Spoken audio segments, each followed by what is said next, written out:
Lorsqu'on entreprend une étude statistique sur une population, il arrive bien souvent qu'on décide de se limiter à interroger un échantillon de cette population. On va donc sélectionner des individus de la population pour qu'ils fassent partie de l'échantillon. Les différents procédés par lesquels on sélectionne les unités statistiques d'une population pour qu'ils fassent partie d'un échantillon s'appellent méthodes d'échantillonnage. On sépare les méthodes d'échantillonnage en deux grandes catégories, les méthodes aléatoires et celles qui ne le sont pas.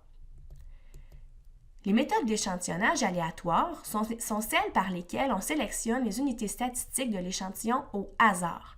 On les appelle aussi méthodes probabilistes. Dans ces méthodes, les unités statistiques de la population ont chacune la même probabilité de faire partie de l'échantillon. Ces méthodes ont donc l'avantage de fournir un échantillon qui représente bien la population. Ainsi, les données obtenues à partir d'échantillons sélectionnés aléatoirement pourront, sous certaines conditions, être généralisées pour la population étudiée. Il existe plusieurs méthodes d'échantillonnage aléatoire. On compte par exemple parmi celles-ci la méthode d'échantillonnage aléatoire simple, la méthode d'échantillonnage systématique, l'échantillonnage stratifié et l'échantillonnage par grappe. Les méthodes d'échantillonnage non aléatoires sont quant à elles les méthodes par lesquelles on sélectionne les unités statistiques de l'échantillon arbitrairement. C'est la personne qui sélectionne l'échantillon qui choisit les unités statistiques qui feront partie de l'échantillon et non le hasard.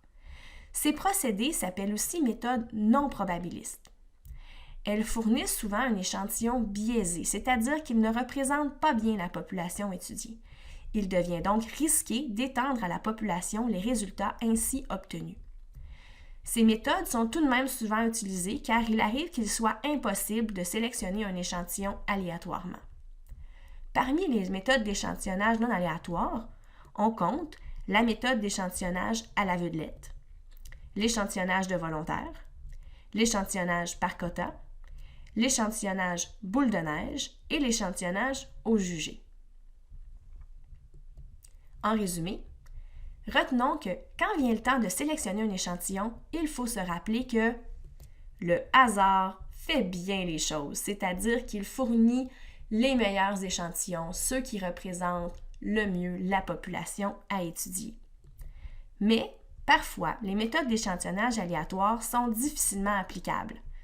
Pensez par exemple à une étude où on voudrait tester l'efficacité ou les effets secondaires d'un nouveau médicament. Si on choisit des unités statistiques au hasard pour tester le médicament, il y a de fortes chances que, aïe aïe aïe, nos unités statistiques prennent leurs jambes à leur cou et se sauvent.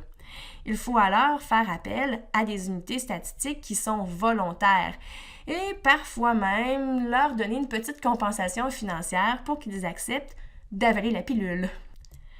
C'est la raison pour laquelle il existe aussi des méthodes d'échantillonnage non aléatoires.